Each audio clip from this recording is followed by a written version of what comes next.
Finalists, stay dressed. Well, we're ready for the 91-pound bout. Dale Dreipolz with Jim Postillo.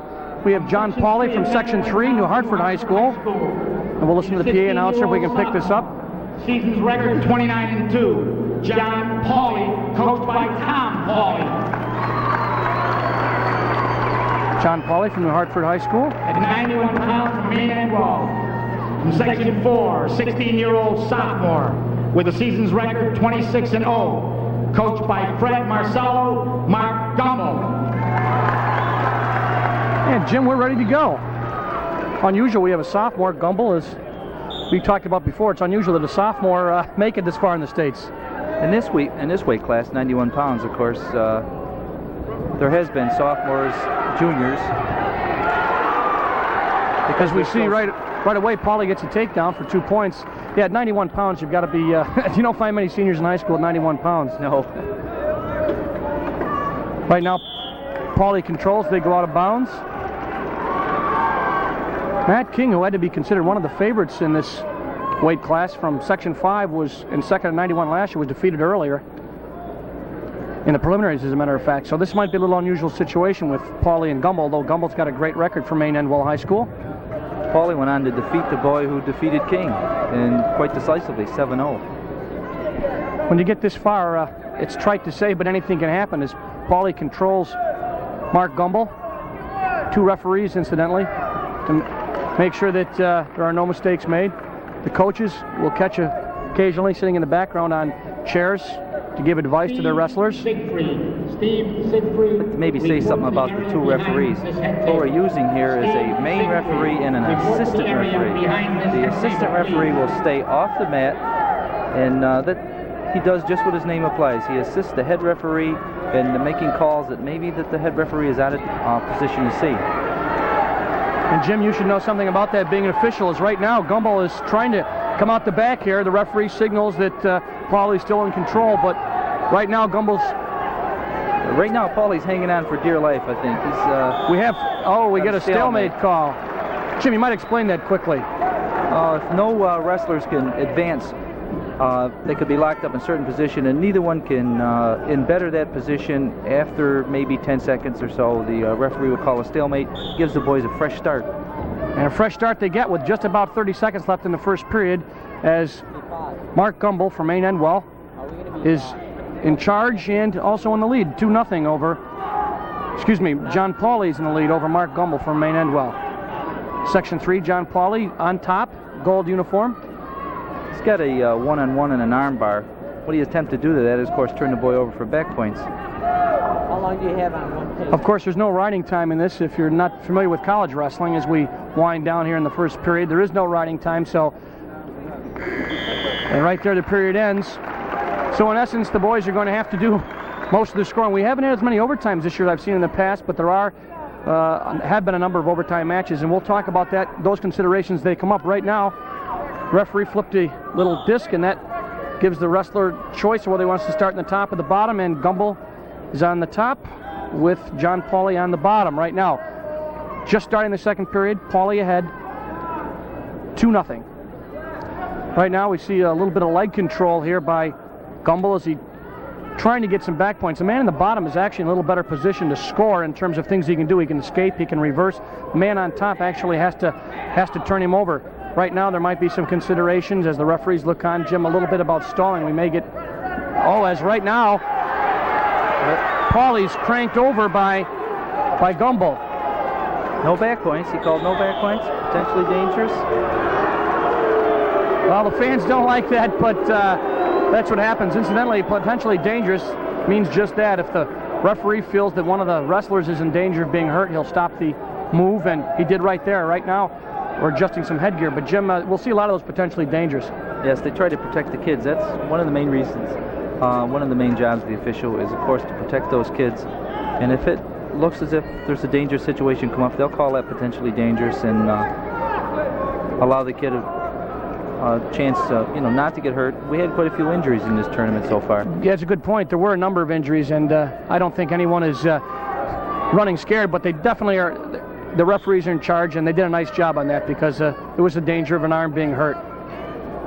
Right now, with just about 1:10 left in the second period. He's got a 2-on-1 again. Gumbel does, riding Pauly.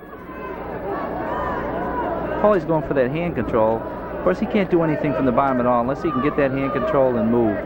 Gumbel is riding him very, very steadily, and but he hasn't been able to crank him over. As we say, the man on top has to be able to break that plane in order to get any points. As John Pauly loses his headgear, the referee gets it out of the way.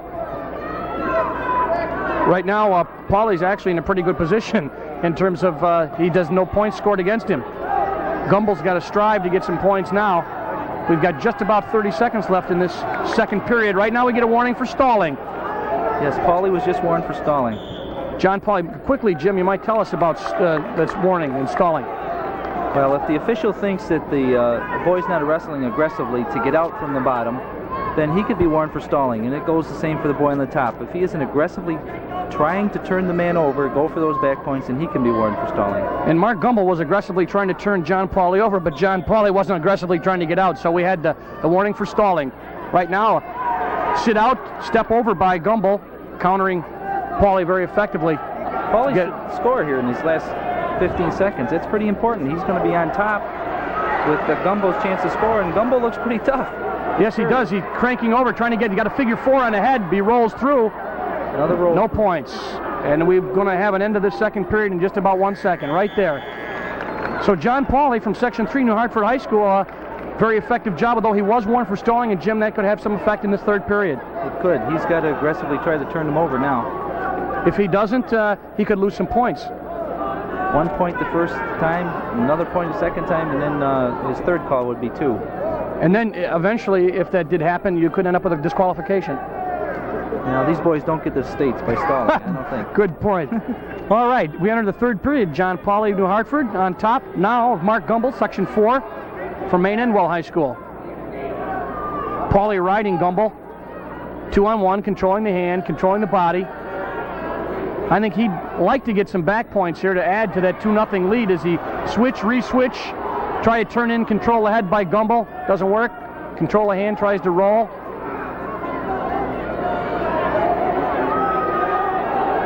Right now, Pauly's got sort of a half Nelson as they near the out-of-bounds line, not in danger of going out of bounds yet. Referee signals Pauly is still in control. George says they're coming up to the lights, but this is something about the motion. Again, John Pauly ahead, 2-0. Working on Mark Gumbel. Experience counts a lot in the States, and as we said, even though 91 pounds, you generally find some younger boys.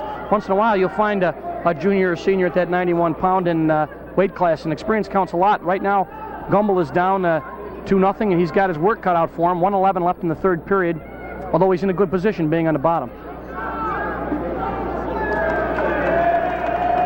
You mentioned injuries, Jim. We've had a number of them. I don't think I've ever seen so many injuries. Hopefully we won't have any in the finals, but we'll touch on it later. There have been a number of people, favorites, if you will, in their weight class, and simply could not continue because of injuries. It's been amazing this year.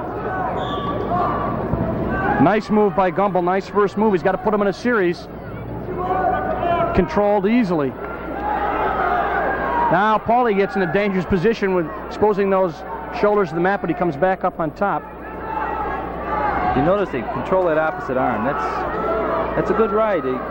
Bottom man is a tough thing to do. He has to get that arm free in order to get out. And he keeps cranking on that opposite arm. Right now, he looks in trouble. Pauly looks. Gumbel's got the leg. Oh, nice. No points, but he could get a reversal out of this. Gumbel could if he can get that arm out. Pauly can bring that arm in. Yes. That's 2 reversals. 2 with just about 30 seconds left. They moved the clock on us, but it's less than 30 seconds. And right now we've got a tie match. We're at 21 seconds. We can see the clock. Nice shot by our crew. Nice camera work as we see Gumbel working hard to get some back points.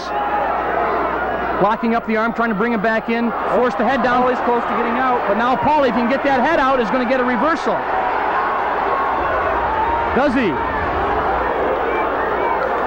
No. Nothing. Whoa.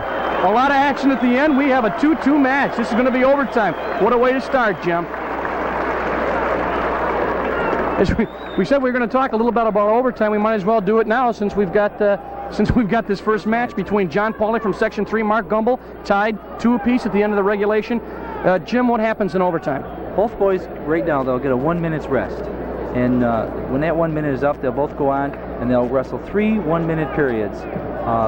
First period undefeated, of course, and then the next 2 periods just like in the other match. Scoring's the same. The warning for stalling that Pauly got is gone, and it starts over as a brand new match. Then they score just like in usual, except you got short periods. You got 1-1-1. If it ends up with a tie again, then they have overtime criteria in a rule book that the official goes by, and if it gets to that, we can talk about that then, I guess. Right, okay, we'll go 3 1-minute periods then, and there are a number of criteria that are set up in order to determine what happens if they are tied at the end of the overtime, the 3 1-minute periods. They will not wrestle another overtime, that's it, but there will not be a draw either. There's a semi-complicated set of criteria that we will go over when we get there as they start again shaking hands. And right now they're checking, make sure that... Okay, thought there might be a caution, but there wasn't. Pauly going right after Gumbel. Gumbel countering pretty well, trying to controlling that wrist.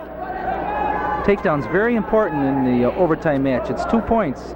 If you can get that 2 points in that first minute, and then those other 2 periods are 1 minute apiece, and sometimes it's hard to get an escape and a takedown when only 1 minute go. And takedown's very important in this. Right now we see that neither wrestler has the control, therefore no takedown, although Gumbel looks like he's going to throw him by the side and try to come around the back. Right now we got a stalemate call. The referee felt that no wrestler could advance his position. Therefore, a stalemate, and we'll start again. Again, John Pauly, Section 3, New Hartford, right there in a little bit of trouble. He's going to try to control those ankles and crotch. His little crotch pride. He's going to hang on now. Gumbel's got a good shot. He's got him pretty well locked. He doesn't, not close to getting points, but he certainly is, if he can get that leg over and get his head out, he's got a pretty good shot. He's got about 6 seconds left. I don't think they're going to score in this period. I could be wrong. Now that's it. So at the end of the first overtime, excuse me, the first minute of overtime, we have still no points scored. Gumbel will be on the bottom. Mark Gumbel, Maine-Endwell, Section 4. On top, John Pauly, Section 3, New Hartford.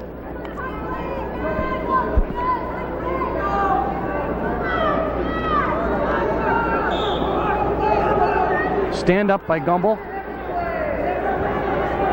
Pauly had trouble riding Gumbel in that regulation match, and Gumbel rode Pauly the whole period. That's right.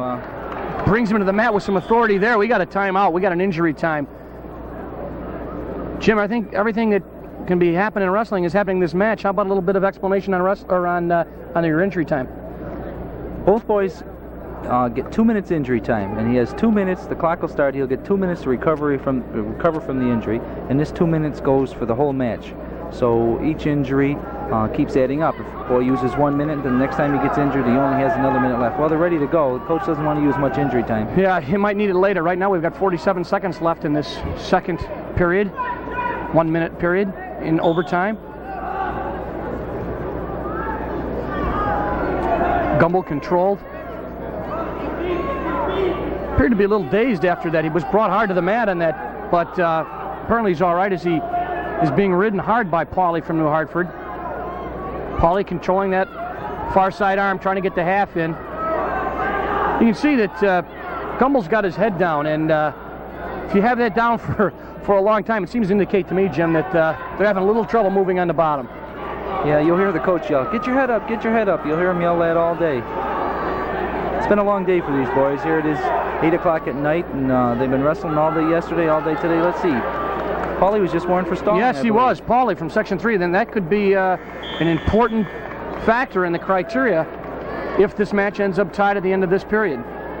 Pauly warned for stalling. But you make a good point, Jim. It has been a long day. If you get some close-up looks at these wrestlers, cuts and bruises. It's by nature, it's not really a vicious sport. But when you wrestle 5 matches or 4 matches in a day, we're not just talking about the finalists. Now we're talking about the men and the wrestlebacks. You can tell they've been in a wrestling match. There's a lot of bruises and a lot of tired people out there.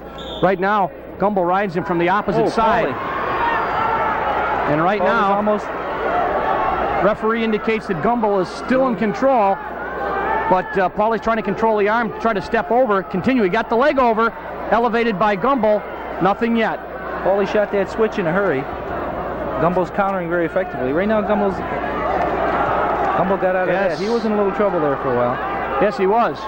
Nice step over by, had been executed by Paulie, but it was to no avail, as right now this match is winding down with 27 seconds left. Paulie was warned, he's going to move, he's got to move or he's going to lose this match. Of course, he's tied up pretty good. I'll say right now, Mark Gumbel is riding an arm, and he's not trying to turn him over. No, you may. Like he's just hanging on. He's got 14 seconds, 13, 12. If this match ends as a tie, I got to think Paulie's going to win because he got that takedown, and one of the criteria along down the line is the most takedowns. And he got the takedown back in regulation. What about the warning for stalling? Will that have any? No, that's later on down in the criteria. Okay, right now you see both boys tired, congratulating each other. They don't know who's won. This is, they'll have to go over to the scorer's table, decide looking at the criteria. Paulie got that first takedown. I believe he's got this match. Okay, Jim. Jim Costello, a local wrestling official. Right now they come out. Both wrestlers will shake hands. You're right. So, John Paulie in overtime. Section 3, New Hartford defeats Mark Gumbel, Maine-Endwell, Section 4 in a great match.